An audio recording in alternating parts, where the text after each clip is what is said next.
Victor hadn't shared a bed in 5 years. Women were a liability. They asked questions, expected affection, or worse, tried to find a pulse beneath his tailored suits. He preferred the quiet, solitary cold of his empty sheets. That was the rule. Unbreakable. Until a Tuesday night in December.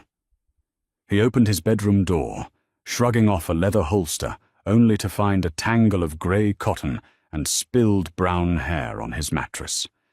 His new maid was fast asleep. Rain lashed against the floor-to-ceiling windows of the private dining room, blurring the Chicago skyline into a smear of yellow and grey. Victor Russo sat at the head of the long mahogany table. He held a glass of scotch, though he wasn't drinking it. He just rolled the amber liquid around the heavy crystal, watching the single block of ice melt. Opposite him sat Leo Donati. The older man was sweating. "It's a simple arrangement," Victor to Leo said, forcing a smile that didn't reach his anxious, twitching eyes. He gestured to the woman sitting rigidly beside him. She was young, beautiful in a manufactured way, poured into a red silk dress. "Isabella is loyal. She knows the life. A union between our families would solidify the northern ports. You need an heir. You need a wife." Victor finally looked up. His eyes were the color of wet slate, devoid of anything resembling warmth. He looked at Isabella. She swallowed hard, her manicured fingers trembling where they rested on her clutch. She terrified of him. Good. She should be. "I need silence, Leo," Victor said. His voice was low, gravelly, and barely above a whisper, yet it carried across the massive room like a gunshot. "And I need the 3 shipments of weapons you lost last month. A woman doesn't recoup $5 million. Victor, be reasonable." "I am." Victor set the glass down. The sharp clink made Isabella flinch. "I don't want your daughter. I don't want your alliances. I want my money by Friday. If I don't get it, I'm not coming back to a dinner table." He stood up, buttoning his charcoal suit jacket with practiced ease. He didn't look at the girl again. He walked out of the room, leaving the heavy scent of fear in his wake. Women were transactions to the men in his world. Pawns to be traded dressed up and eventually discarded or mourned when the crossfire caught them. Victor had opted out of that game long ago. He preferred his massive echoing estate in the hills just outside the city.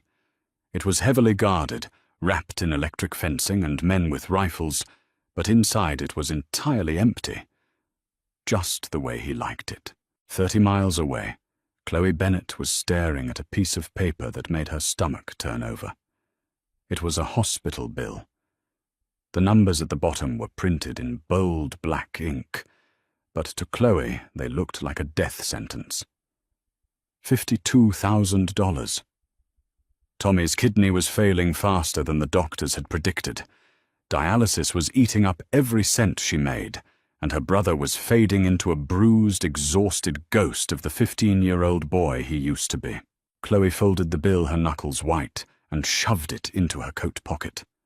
She looked at her reflection in the cracked mirror of their cramped apartment. Dark circles bruised the skin under her brown eyes.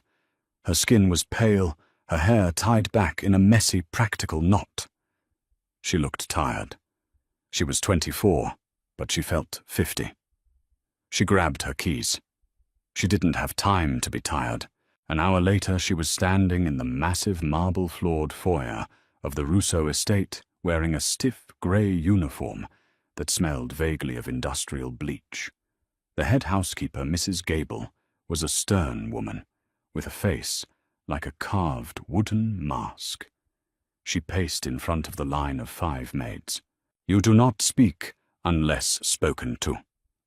Mrs. Gable barked her heels, clicking sharply on the stone. "You do not make eye contact with Mr. Russo or his associates. You do not ask questions about what you see, what you hear, or what you clean up. Discretion is why you are paid triple the market rate.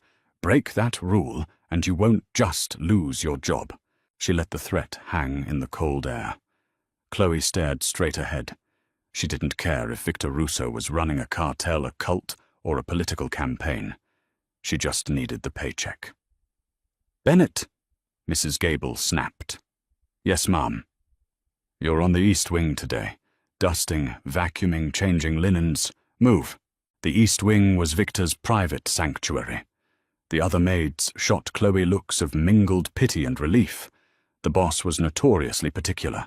A stray hair on the sink, a smudge on the glass, it meant an instant firing. But Chloe just nodded, grabbing her caddy of supplies. She spent the next 6 hours in silent, grueling labor. The estate was a cavern of dark wood, leather, and steel. It felt more like a high-end bunker than a home. When she finally reached the master suite, the sheer scale of it made her pause. The bed alone was a massive California king, draped in heavy charcoal linens. The room smelled of cedar cold rain and a faint, sharp hint of expensive cologne. Chloe worked methodically. She stripped the bed, hauling the heavy mattress up to tuck the fresh sheets tightly beneath the corners. Her back ached. A dull throb started behind her temples. She ignored it. She pushed through the pain, thinking only of Tommy's pale face, the beep of the dialysis machine, the ticking clock of his life. She finished the room, leaving it spotless, sterile, and cold. Just a ghost moving through a dead house. She didn't know Victor Russo. She didn't want to. To her, he was just the signature on a very large, very necessary check. By mid-December, the Chicago winter turned brutal. A bitter freeze settled over the city, encasing the Russo estate in a thick shell of ice. It was a Tuesday. It was objectively the worst Tuesday of Chloe's life. She had woken up shivering in her freezing apartment, her throat feeling like it was lined with broken glass. A fever had set in, heavy and disorienting, wrapping her brain in a thick fog. But she couldn't call in sick. Mrs. Gable didn't accept sick days, and Tommy's medication was due for a refill on Friday. She swallowed 3 ibuprofen, wrapped herself in a scarf, and made the trek to the estate. The moment she stepped through the service doors, the heat of the mansion hit her like a physical blow, making her sway on her feet. "Bennett, East Wing." Again. Mrs. Gable ordered, barely glancing at her. "Mr. Russo is out dealing with business. He expects the suite deep cleaned upon his return." Chloe nodded blindly. She gathered her supplies and dragged herself up the grand staircase. Her joints screamed with every step. Her vision blurred at the edges. Meanwhile, across the city, Victor was dealing with a leak. The docks were freezing, the wind coming off Lake Michigan like a knife. Victor stood in the shadows of a shipping container, watching his men drag a bruised and bleeding warehouse manager to his knees. The man had been skimming from the shipments, selling Russo weapons to a rival crew. "Victor, please." The man begged, blood dripping from his split lip onto the frozen concrete. "I have a family. I have kids." Victor stared down at him. He didn't feel anger. He didn't feel pity. He just felt a bone-deep, exhausting weariness. The same excuses, the same betrayals, the endless, cyclical violence of his life. "You should have thought of them before you stole from me," Victor said quietly. He didn't pull the trigger. He just nodded to his lieutenant, turned and walked back to his armored SUV. The muffled crack of a gunshot echoed behind him, swallowed instantly by the howling wind. Victor climbed into the back seat, leaning his head against the tinted glass. He closed his eyes. The headache he'd been fighting for 3 days was blinding. He just wanted a shower. He wanted a drink. He wanted the heavy, silent isolation of his bedroom. Back at the estate, Chloe was losing the battle against her body. She was in the master suite, trying to change the duvet cover. It felt like wrestling a parachute. The fever was spiking. Her skin was alternating between burning hot and freezing cold. She managed to get the cover on, smoothing it out over the mattress, but as she reached across the center of the bed, her knees gave out. She collapsed onto the mattress. Just a minute, she told herself, staring at the grey ceiling. Just give me 1 minute to catch my breath. The bed was impossibly soft. It smelled like cedar and safety. The exhaustion of working 2 jobs, the terror of losing her brother, the physical toll of the virus. It all crashed down on her at once. She curled onto her side, pulling her knees to her chest. She closed her eyes, intending to rest for exactly 60 seconds. The darkness pulled her under instantly. 4 hours later, the heavy oak door of the master suite clicked open. Victor stepped inside. He had shed his suit jacket in the foyer. He pulled at his tie, loosening it from his throat, and reached under his arm to unclip his shoulder holster. He was operating on pure muscle memory. Enter the room. Lock the door. Disarm. Sleep. He turned toward the bed. He froze. His hand dropped instantly to the heavy grip of his backup weapon at his waist. His eyes adjusted to the dim lighting. There was a lump beneath the charcoal duvet. Someone was in his bed. Victor moved silently, a predator slipping across the carpet. He drew the gun, clicking the safety off. He approached the side of the bed, his jaw tight, expecting an assassin, a setup, a nightmare. He reached out and yanked the heavy duvet back. Chloe let out a soft, shivering sigh, curling tighter into a ball. She was wearing her grey maid's uniform, her shoes kicked off near the nightstand. Her hair had escaped its bun, spilling across his pillows. Her face was flushed red with fever, her brow furrowed in a troubled sleep. Victor stood there, the gun aimed at the floor, perfectly still. He didn't yell. He didn't call his security team. He just stared. He recognized her vaguely. She was the one who had been cleaning his rooms lately. The quiet one who never looked up. He watched the steady, shallow rise and fall of her chest.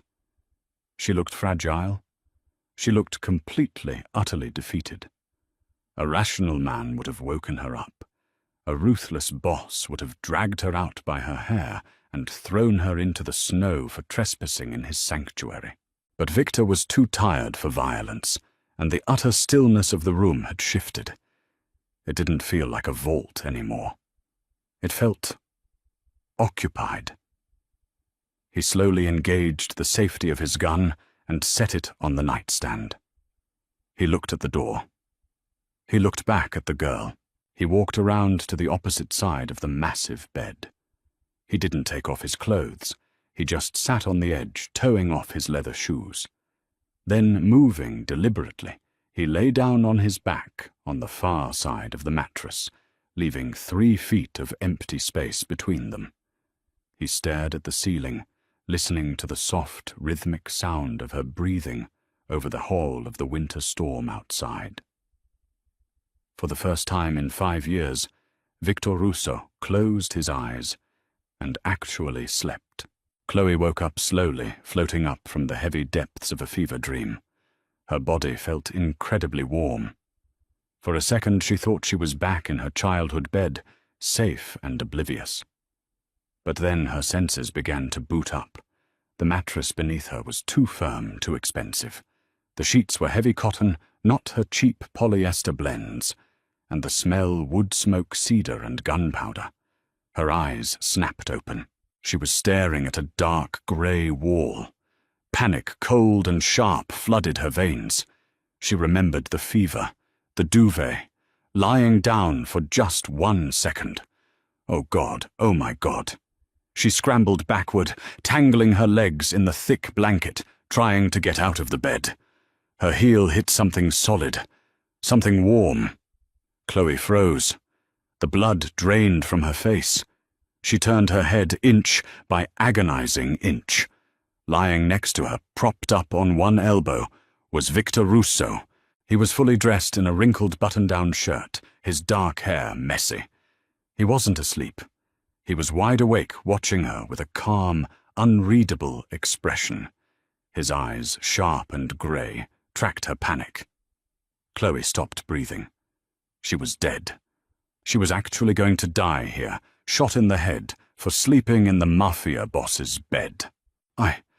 I'm sorry, she stammered, her voice a raspy whisper. She scrambled over the side of the bed, her stocking feet hitting the floor. She stumbled, her knees weak, and caught herself on the edge of the nightstand. I'm so sorry. I didn't mean to. I was sick. I was so dizzy. I just sat down. I swear to God, Mr. Russo, I'll leave right now. You don't have to pay me for this week. I'll pack my things. She was hyperventilating, backing toward the door. Stop moving. Victor's voice wasn't loud, but it hit her like a physical wall.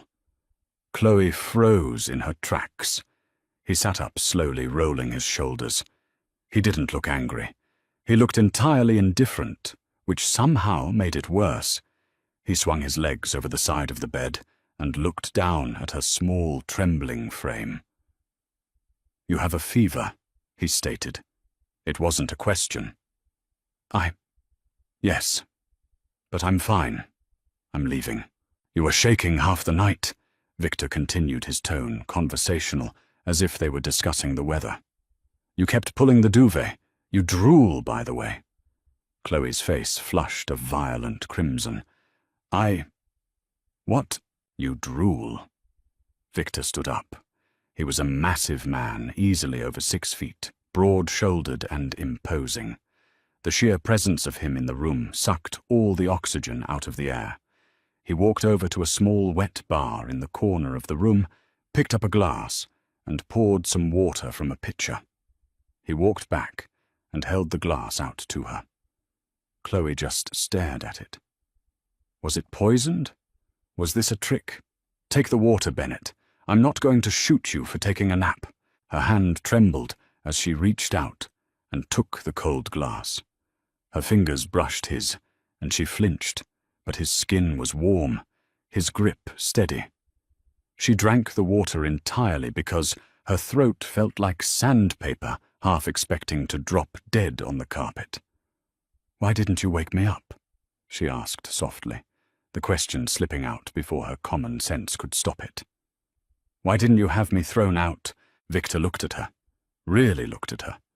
He saw the dark bags under her eyes, the worn, frayed edges of her cheap uniform, the desperate, caged animal look in her brown eyes. She wasn't an assassin. She wasn't a spy. She was just a broken thing trying to survive. He recognized the look. He saw it in the mirror every morning. I was tired, Victor said simply. You were quiet. It seemed like too much effort. It was a lie. He had 6 men downstairs who would have removed her in 30 seconds. But Victor didn't want to examine why he had let her stay, why the sound of her breathing had anchored him in a way a sleeping pill never could. Get your shoes, he ordered, turning his back on her to open his closet. Go down to the kitchen. Tell Mrs. Gable to give you the day off. Paid. Chloe gaped at his back. She'll fire me. She won't, Victor said, his voice dropping back into that icy, authoritative timbre, because you're going to tell her that from now on you are the only person permitted to clean this suite. No one else comes in here. Just you. Chloe scrambled into her shoes, her mind reeling. She survived. She kept her job. But as she hurried out the heavy oak door, glancing back one last time at the ruthless Mafia boss standing in the center of the room, she realized a terrifying truth. She hadn't just kept her job.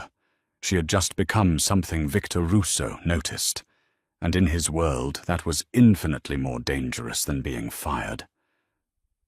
Downstairs, the kitchen was a hive of morning activity. Mrs. Gable looked up from her clipboard as Chloe walked in, looking pale and disheveled. Where have you been, Bennett? You missed roll call. Chloe swallowed hard. Mr. Russo had me cleaning his suite. Mrs. Gable frowned, her eyes narrowing. All night? Yes, Chloe lied, keeping her eyes glued to the floor. He said, "I'm the only one allowed in the East Wing from now on." The kitchen went dead silent. The other maids stopped chopping, scrubbing and talking. They all stared at Chloe. Being requested by the boss wasn't a promotion. It was a target on your back. Upstairs, Victor stood by the window, watching the morning snow fall over the estate. He touched the side of the bed where she had slept. It was still slightly warm.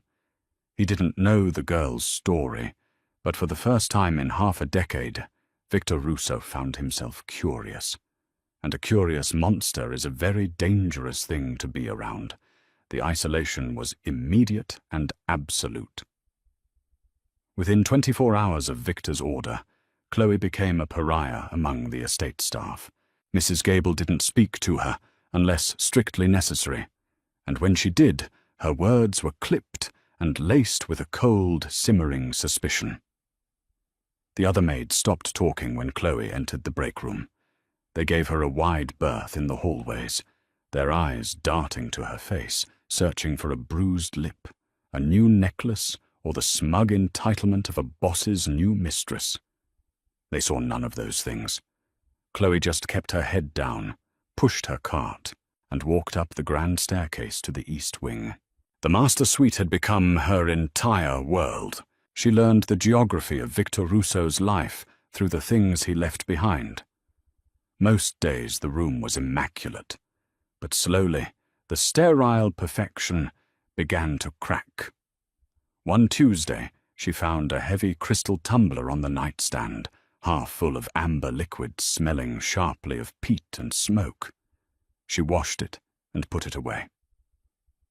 On Thursday, she found a custom-tailored charcoal suit jacket thrown carelessly over an armchair. The left cuff was stained with a dark, rusted brown.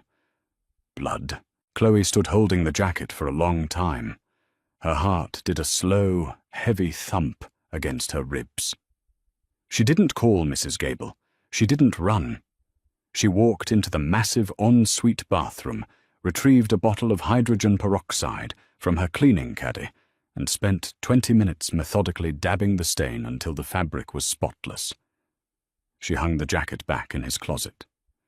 She asked no questions. She left no notes. She just erased the violence. Victor noticed. He noticed the missing stain on his jacket. He noticed the way the heavy curtains were always drawn exactly to the edge of the window frame, blocking the glare of the morning sun from hitting his pillows. He noticed the absolute absence of a lingering perfume. Women he had known in the past always tried to leave a mark, a hairpin on the dresser, a scent in the air, a subtle claim of territory. Chloe left nothing. It was as if she passed through his room like a phantom restoring order and vanishing before he could catch her. It grated on him. It fascinated him. He decided to test the boundary. He left a loaded Glock 19 on the center of his dark oak desk, right beside a ledger detailing the routing numbers for offshore accounts in the Cayman Islands. It was a deliberate, dangerous trap. Information that rival syndicates would pay millions to acquire. A weapon that could put him away for a decade. He returned that night at 2 a.m. He unlocked the door and stepped into the quiet chill of the suite. The room smelled faintly of lemon and clean cotton. He walked over to the desk. The surface had been polished to a mirror shine. The ledger was exactly where he had left it, perfectly aligned with the edge of the wood. The gun had been carefully placed on top of a folded dark grey microfiber cloth, presumably so the heavy metal wouldn't scratch the polish. Victor stared at the microfiber cloth. A short, rough sound escaped his throat. It took him a moment to realize it was a laugh. The sound felt foreign, jarring in the empty room. He didn't know if she was incredibly smart, incredibly stupid, or just entirely broken. But as he stripped off his tie and lay back on the mattress, the same mattress where she had slept perfectly curled on the opposite side just a week prior, he realized he was waiting for morning. He was waiting to see what she would do next. But the real world doesn't respect the quiet boundaries of a locked room. The intrusion came on a Friday. Chloe was vacuuming the thick rug beneath Victor's bed when her cell phone vibrated in her apron pocket. She ignored it. It buzzed again. And again. A frantic, continuous rattling. She shut off the vacuum. The silence of the room crashed in on her. She pulled the cheap cracked phone from her pocket and looked at the screen. St. Jude's Memorial. Her stomach plummeted into her shoes. She swiped the screen, her thumb trembling. "Hello?" Chloe Bennett. It was Dr. Hayes. He sounded tired. "It's Tommy." The room tilted. Chloe grabbed the edge of the heavy mattress to steady herself. What happened? Did the dialysis fail? His blood pressure bottomed out during treatment. We managed to stabilize him, but the strain on his heart is severe. Chloe, I'm not going to sugarcoat this. His kidneys are completely shut down. The standard dialysis isn't filtering the toxins fast enough anymore. He needs the continuous venovenous hemofiltration, and he needs to stay in the ICU. "Do it!" Chloe breathed, her voice cracking. "Please just do it." "I can't. Not without authorization from administration. Your insurance lapsed 3 days ago. The grace period is over. The hospital won't admit him to the ICU or begin the CVVH treatment without a deposit. They consider it out-of-network catastrophic care." "How much?" she asked.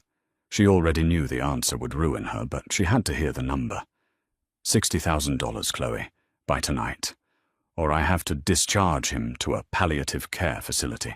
Palliative care. A place to die comfortably. "I'll get it," Chloe said, the lie tasting like ash in her mouth. "Give me until tonight. Please, Dr. Hayes, keep him in the bed. I will get the money." She hung up the phone. She didn't cry. There was no time to cry, and tears had never paid a single bill in her life. She looked around the cavernous, immaculate bedroom of Victor Russo. There was more money in the custom wool rugs and Italian leather chairs than she would make in a lifetime. She had no credit. She had no family. She had no options, except one. Victor arrived at the estate just past midnight. The drive from the docks had been tense. Leo Donati was pushing back. The missing shipments were a smoke screen. Donati was trying to rally the northern families to force Victor into a marriage alliance, hoping to dilute Victor's iron grip on the supply lines. Victor had spent 4 hours subtly threatening men twice his age. He was exhausted, his temper frayed to a thin, jagged wire. He wanted silence. He wanted his room. He bypassed his men in the foyer, walked up the stairs and pushed open the heavy door to his suite. He reached for the light switch. "Don't shoot." Victor's hand halted a fraction of an inch from the brass plate. His other hand was already inside his jacket, his fingers curled around the grip of his gun. He stood perfectly still, his eyes adjusting to the darkness. Chloe was sitting in the armchair in the corner of the room. She was wearing her grey uniform, her hands clasped so tightly in her lap. Her knuckles glowed white in the moonlight spilling through the window.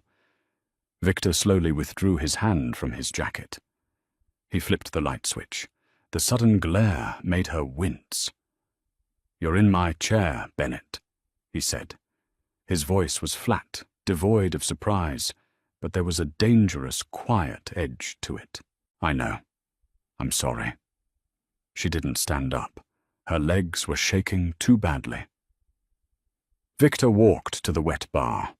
He poured 2 fingers of scotch, keeping his eyes on her reflection in the mirror behind the bottles. She looked worse than the day she had slept in his bed. Her skin was a sickly, translucent grey. The dark circles under her eyes looked like bruises. "You have 2 minutes to explain why you are sitting in the dark in my bedroom," Victor said, turning around to face her. He took a slow sip of the scotch.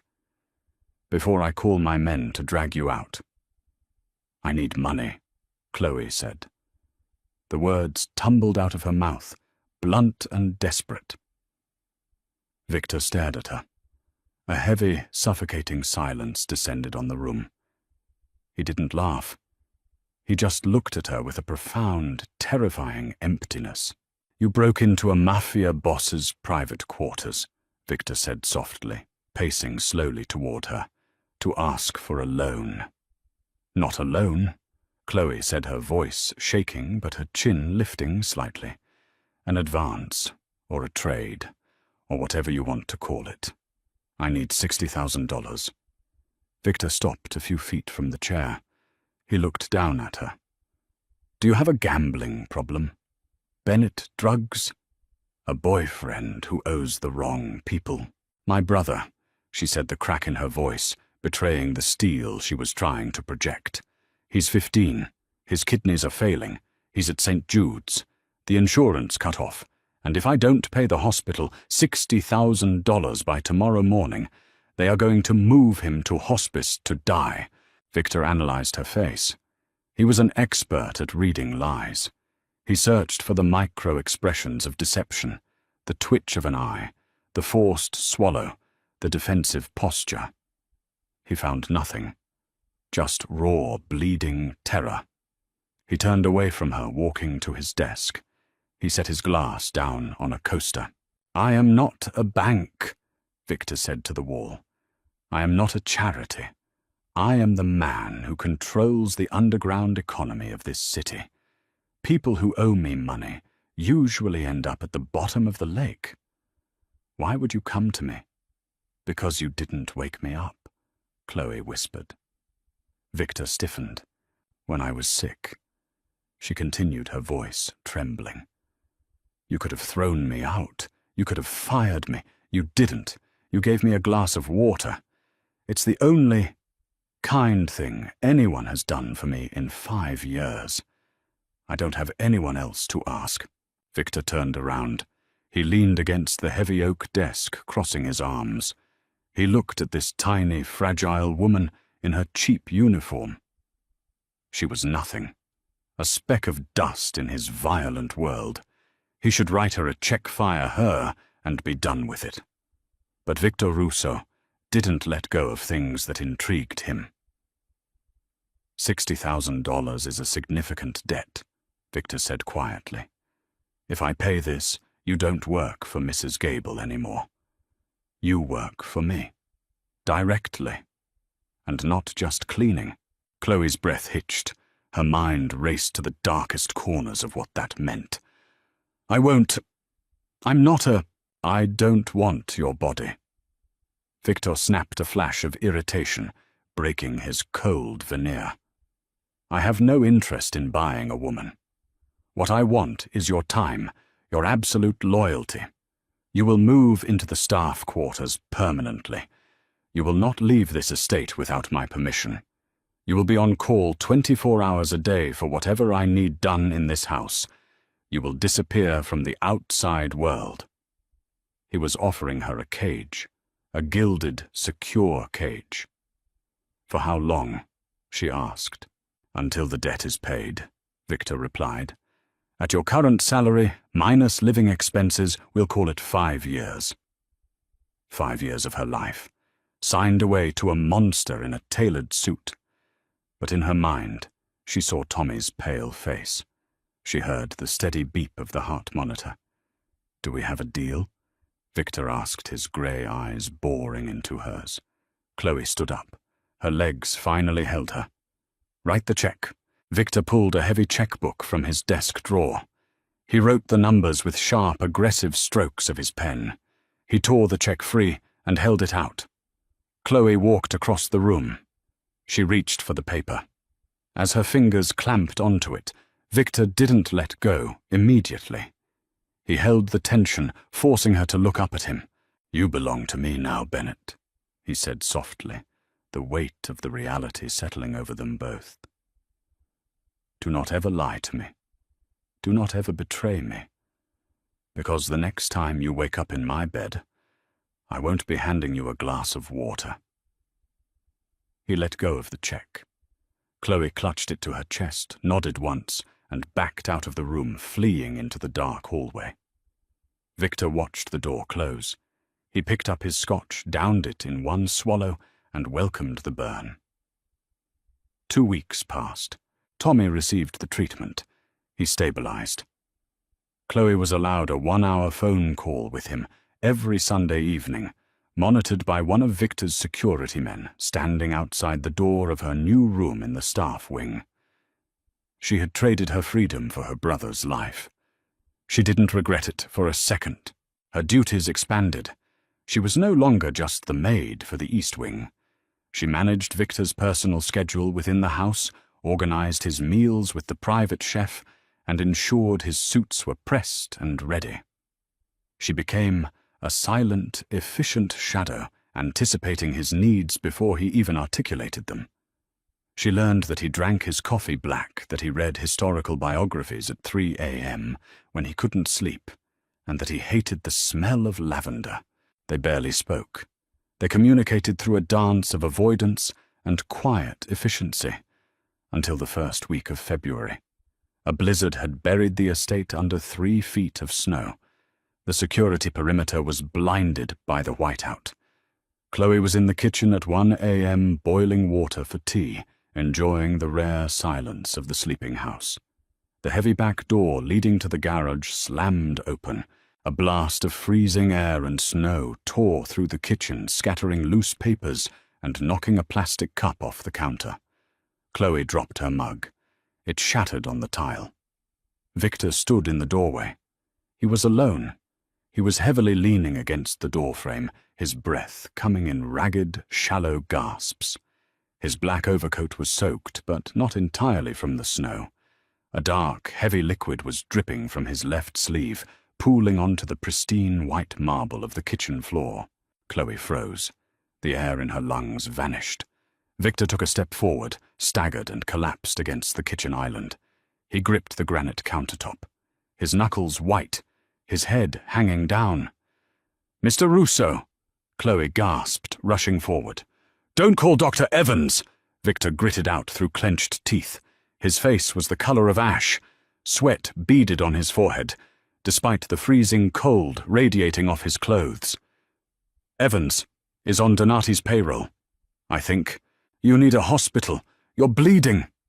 Chloe reached for his arm, but he violently flinched away. "No hospitals," he snarled, lifting his head. His eyes were wild, dilated with pain and adrenaline. "No one leaves. No one comes in. The leak is inside my crew." He tried to push himself off the counter to walk toward the stairs, but his legs gave out. He slid heavily to the floor, leaving a smear of red down the white cabinets. Chloe stood over him, panic warring with adrenaline. She had spent 5 years in and out of hospitals. She had watched doctors insert central lines, clean necrotic tissue, and stop hemorrhages. She wasn't a doctor, but she understood trauma better than most. She knelt beside him on the floor. "Take your coat off," she ordered. Her voice was surprisingly steady. Victor looked at her, his eyes struggling to focus. "What?" "Take the coat off, Victor. If you pass out before I can get to the wound, you'll bleed to death on this floor." She used his first name without thinking. It felt like breaking glass. He didn't argue.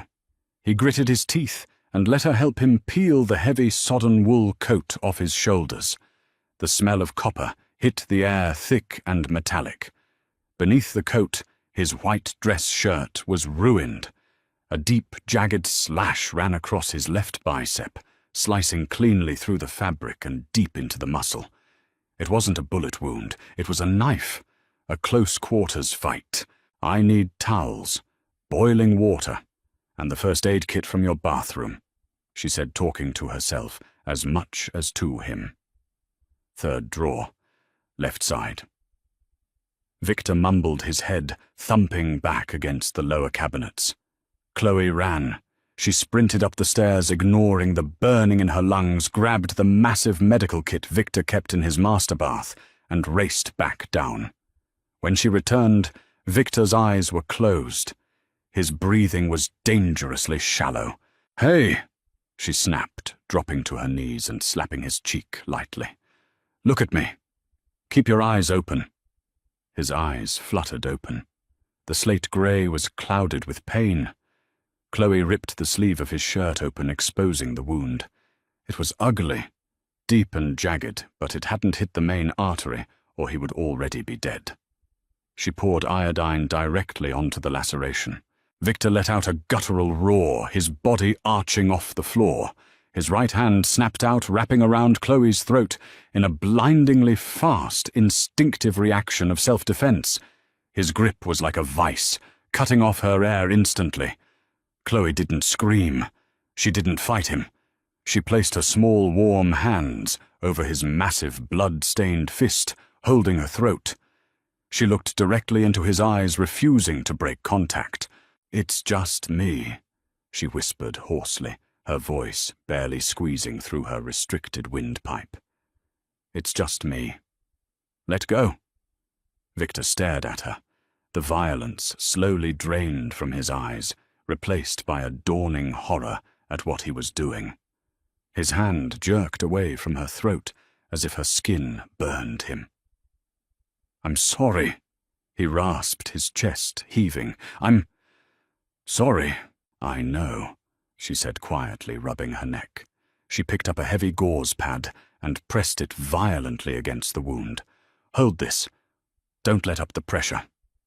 Victor clamped his right hand over the gauze. He watched her as she moved.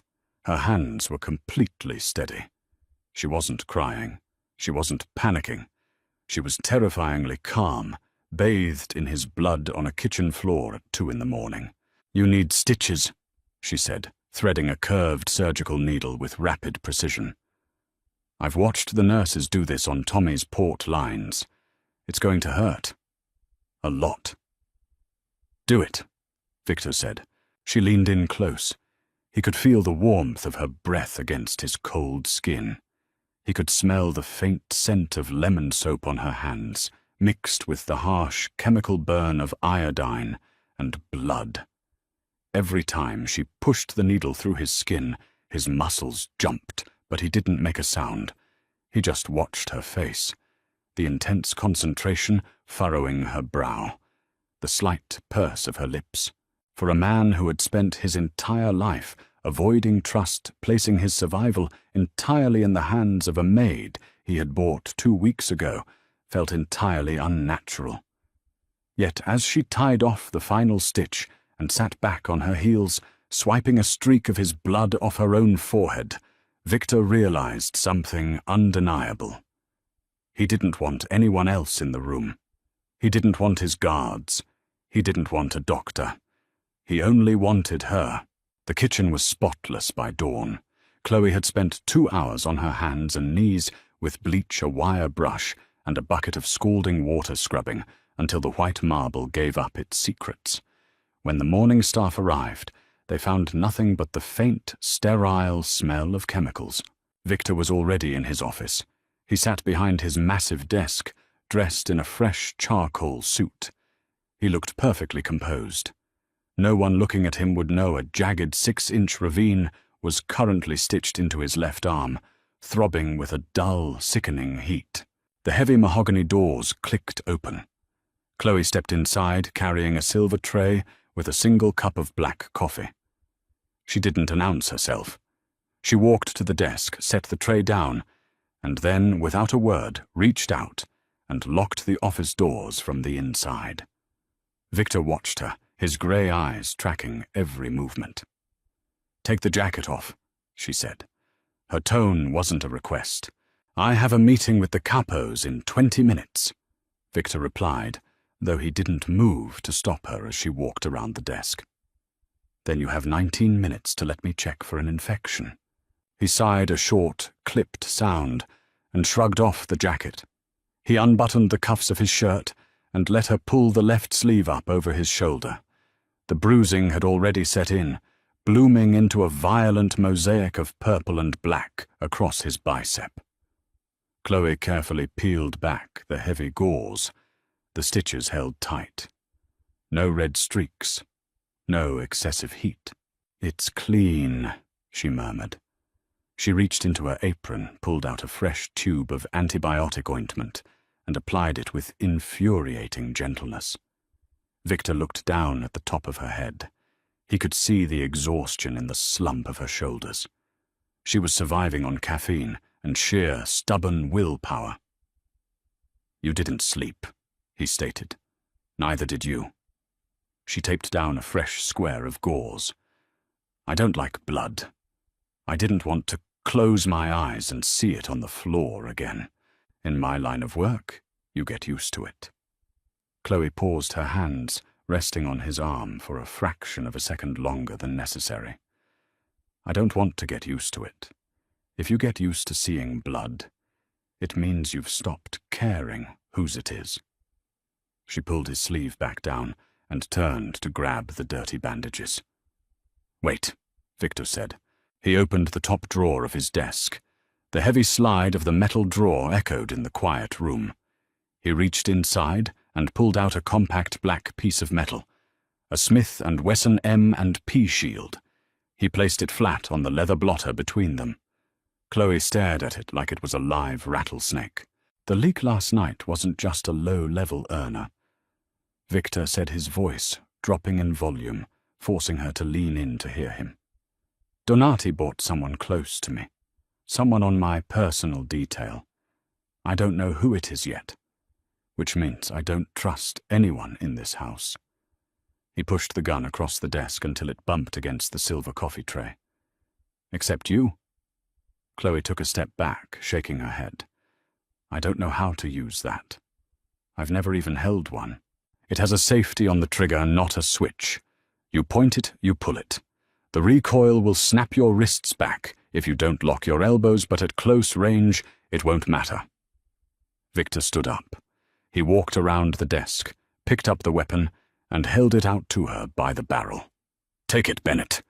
I'm a maid," she whispered, her hands balled into fists at her sides. "You're the only person who knows I'm bleeding. That makes you a liability to my enemies and an asset to me." He stepped closer, the scent of cedar and gunpowder wrapped around her. "I can't protect you if I'm looking over my shoulder at my own men. Put it in your apron." Chloe looked into his eyes. There was no warmth there, but there was a terrifying, absolute sincerity. She reached out with a trembling hand and took the gun. It was heavier than it looked, dense, cold. She slipped it into the deep front pocket of her apron. It weighed her down, a physical anchor, pulling her deeper into his dark, suffocating world. "Good," Victor said quietly. "Now go change my bed linens." The shift in their dynamic was subtle, but unbreakable. They were no longer boss and employee. They were co-conspirators in a house full of traitors. Over the next 3 days, the tension in the estate thickened until it was hard to breathe. The capos came and went, their faces grim. Shouting matches echoed from behind the closed doors of the dining room. Leo Donati was making his play for the Northern Territories, using Victor's missing weapons as proof of incompetence. Chloe stayed out of the way, but she kept the gun in her pocket. On Thursday night, the blizzard returned.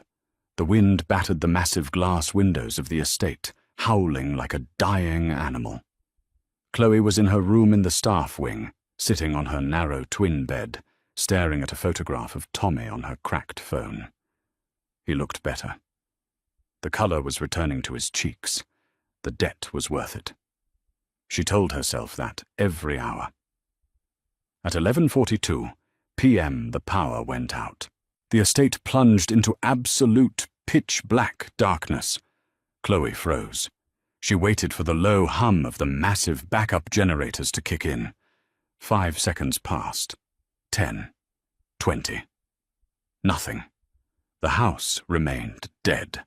The silence was shattered by a sound she had never heard before, but instantly recognized from movies. A sharp, mechanical thwack, like a heavy staple gun driving into wood. It came from the west corridor. Then came the screaming. Panic clawed at Chloe's throat. She stood up in the pitch black, her hands frantically patting the dark, to find the apron she had draped over her chair. She grabbed the heavy fabric, digging her hand into the pocket until her fingers curled around the cold grip of the Smith & Wesson. The door to her room suddenly splintered inward with a deafening crash. Chloe screamed, dropping to her knees and leveling the gun at the doorway with shaking, untrained hands. A flashlight beam cut through the dark, hitting her directly in the eyes, blinding her. "Put it down. It's me." The beam shifted toward the floor. Victor stood in the shattered doorway.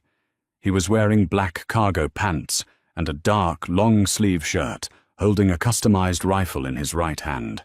His face was a mask of cold, calculated murder. "Donati!" Chloe gasped, scrambling to her feet. "He bought the night shift, Captain," Victor said, his voice flat. He stepped into the room, grabbing her by the bicep and pulling her into the hallway. "They cut the hard lines and spiked the generators. We have maybe 4 minutes before they clear the ground floor and move up." "Where are your men?" "Dead. Or getting there." Victor pushed her gently down the hallway. "Stay behind me. Step where I step. Don't make a sound." They moved through the sprawling, dark corridors of the staff wing. The estate felt entirely alien in the blackness. The air smelled like cordite and drywall dust. Downstairs, the sharp, suppressed cracks of gunfire continued, followed by the heavy thuds of bodies hitting the hardwood. "We need to get to the master suite," Victor whispered, pausing at the top of the grand staircase. "The walls are reinforced with half-inch steel plate. The door is biometric and mechanical. If we get inside, they can't breach it without C4, and Donati's men aren't carrying explosives. They want the house intact." Chloe nodded, gripping her small gun so tightly her hand cramped. They moved out onto the mezzanine. Below them, the massive foyer was illuminated by the sweeping beams of 3 flashlights attached to the barrels of tactical rifles. Men in dark tactical gear were moving systematically from room to room. Victor raised his rifle, resting the barrel on the marble balustrade. "Run for the suite," he whispered, not looking at her. "I'll cover you." "I'm not leaving you," she hissed. "Chloe, move!" he barked, shedding the quiet facade. One of the flashlights downstairs snapped upward, the beam catching them on the mezzanine. "Top floor, east wing," a voice yelled. Victor squeezed his trigger. The rifle roared, a deafening explosion of sound and muzzle flash that temporarily blinded Chloe. The man with the flashlight collapsed backward into the foyer, his chest cratered. The return fire was instantaneous. Bullets chewed into the marble balustrade, sending razor-sharp shards of stone flying into the air. Chloe hit the deck, covering her head as the deafening barrage echoed off the high ceilings. "Crawl!" Victor shouted, over the noise firing short, controlled bursts down into the dark. Chloe scrambled on her hands and knees down the hallway toward the east wing. The distance felt like miles. Her knees scraped against the carpet, tearing her skin. She could hear the heavy boots of Donati's men pounding up the grand staircase. Victor was backing up, providing covering fire, but his left arm was slowing him down. The stitches were tearing under the strain of holding the heavy rifle. Chloe could see the fresh, dark stain spreading across the sleeve of his shirt. She reached the heavy oak door of the master suite. She pressed her hand flat against the scanner. Nothing happened. The power was out. "Victor, it won't open!" she screamed. Victor slammed a fresh magazine into his rifle. "Under the scanner. There's a panel. Slide it up. It needs a physical key." He tossed a heavy brass key down the hall. It skittered across the carpet, stopping 3 feet from her. A tactical operative rounded the corner at the end of the hall. He raised a shotgun, aiming squarely at Victor's back. Time slowed down to a cruel, agonizing crawl. Victor was turning, but he wouldn't be fast enough. His left arm was failing. The man's finger was tightening on the trigger. Chloe didn't think. She didn't weigh the moral consequences of taking a life.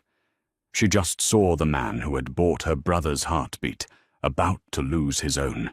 She raised the Smith and Wesson locked her elbows just like he had told her and pulled the trigger.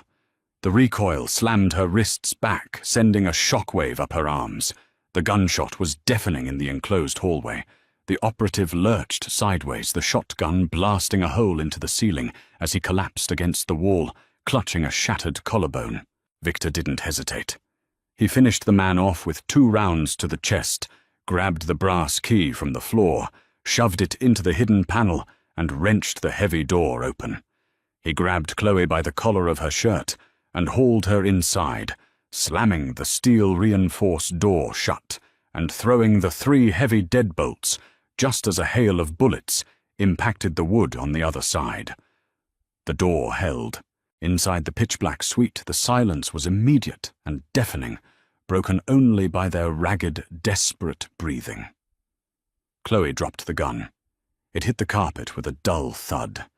Her hands were shaking so violently she couldn't feel her fingers. She backed away until her spine hit the wall, sliding down into a crouch. She pulled her knees to her chest, burying her face in her arms. She couldn't breathe. The smell of the gunpowder was making her sick. Victor dropped his rifle on the bed. He walked over to her in the dark. He didn't offer platitudes. He didn't tell her it was okay, because it wasn't. He knelt in front of her, reached out, and wrapped his large, warm hands over hers to stop the shaking. "Look at me," he commanded, his voice a low rumble in the darkness. Chloe lifted her head. Tears were streaming down her face, cutting tracks through the plaster dust. "You saved my life," Victor said. "I shot him," she choked out. "I actually shot him. You did what you had to do to survive. Do not apologize for surviving, Chloe. Ever." He leaned in closer, his forehead resting lightly against hers. The heat of his skin was an anchor in the freezing dark. "Carmine is 5 minutes out with 40 men. The steel will hold until then. It's over." They sat on the floor of the dark suite, his hands covering hers, waiting for the cavalry. And for the first time in his violently solitary life, Victor realized the fortress he had built wasn't designed to keep the world out. It had been waiting for someone worth locking inside. By 6 a.m. the estate was secure. The snow had stopped, leaving the grounds blanketed in a pristine, blinding white that hid the violence of the night. Carmine and his crew had arrived like a sledgehammer, clearing Donati's men from the property with ruthless efficiency. Leo Donati himself had been found cowering in a black SUV at the edge of the property line. Victor hadn't bothered to go down and look at him. He simply gave Carmine a nod, and Leo Donati ceased to be a problem. Power was restored. The hum of the estate's heating system kicked back on. Chloe was sitting on the edge of the massive bed in the master suite. She had washed the plaster and dust off her face in the ensuite bathroom, but her eyes were still hollow. The adrenaline had crashed, leaving her bones feeling like lead. Victor walked out of the walk-in closet. He had changed his shirt and rebandaged his arm himself. He looked exhausted, the lines around his mouth deeply carved. He walked over to his desk, the same desk where she had begged him for $60,000 3 weeks ago. He opened the bottom drawer and pulled out a heavy leather-bound ledger. He flipped to a page halfway through the book. He stared at it for a long moment, then reached for a heavy silver lighter he kept next to his Scotch glasses. He flicked the lighter open. The flame hissed. He held the edge of the page to the fire. Chloe watched, bewildered, as the thick paper curled and blackened, turning to ash that fluttered onto the polished wood. "What are you doing?" she asked, her voice raspy. "Erasing the ledger," Victor said. He dropped the burning remnants of the page into an empty crystal ashtray, watching the final embers die out. He closed the book and looked at her. "Your debt is paid. The 60,000 is cleared." Chloe stood up. Her legs were shaky, but she forced herself to stand tall. "We agreed to 5 years. It hasn't been a month. You took a bullet for me, Bennett. Figuratively and literally. The contract is void." Victor gripped the edge of the desk. He refused to look at her now. He stared at the wall above her head. "I've already transferred $2 million into a trust under Tommy's name. It will cover his medical bills, his college, his life. Carmine is waiting downstairs. He's going to drive you to the hospital. You can pack your things." Chloe didn't move. The silence in the room grew heavy, suffocating. He was sending her away. The cage door was open. She had everything she had ever wanted, her brother's safety and her freedom. "Why?" she asked quietly. Victor finally looked at her. The icy, controlled facade cracked, revealing the raw, bleeding man underneath. "Because look at you. You have blood on your hands. You have gunpowder in your hair. I drag everything I touch down into the dirt, Chloe. I don't want to see you become a ghost in this house. Take the money and get out before I change my mind." It was an order. It was the absolute command of a Mafia boss. Chloe walked across the room. She didn't stop until she was standing inches from him. She looked up into his slate-grey eyes, seeing the fear he was trying so desperately to hide. He wasn't afraid of dying. He was afraid of ruining her. "Don't you ever decide what I can handle," she said, her voice dropping to a fierce, steady whisper. Victor's jaw tightened. "Chloe, I was ruined before I met you," she interrupted. "I was watching my brother die, counting pennies to see if we could afford heat. That was hell. This—" She gestured to the bullet-scarred door of the suite. "This is just noise." She reached out, placing her hand flat against his chest, right over his heart. It was beating fast, a hard, erratic rhythm beneath the expensive cotton of his shirt. "I slept in your bed," Chloe said softly, the memory of that first, terrifying night hanging between them. "And you didn't throw me out. You gave me a glass of water. You let me stay when you had every reason to destroy me. So I'm not leaving. Unless you tell me you don't want me here. If you tell me that I'll walk out that door right now." Victor looked down at her. He saw the fierce, unyielding light in her brown eyes. She wasn't a maid anymore. She wasn't a hostage to a medical bill. She was an equal, a partner who had walked through the fire and chosen to stay in the ashes. He brought his right hand up, threading his fingers into her messy, dust-covered hair. He gripped the back of her neck, pulling her in until there was no space left between them. When he kissed her, it wasn't gentle. It was desperate, rough, and deeply human. It tasted like ash salt and the promise of a future they both had to fight for. Chloe kissed him back, wrapping her arms around his waist, anchoring herself to the monster who had become her salvation. Hours later, the sun broke through the grey winter clouds, casting long shafts of light across the ruined estate. Inside the master suite, the heavy curtains were drawn, plunging the room into a quiet, comforting twilight. The estate was silent. The war was over, at least for today. On the massive California king bed, Victor Russo was fast asleep. He lay on his back, the heavy charcoal duvet pulled up to his waist. Beside him, curled tightly against his side, Chloe rested her head on his uninjured shoulder. One of his large hands was resting protectively on her hip, anchoring her to him, even in sleep.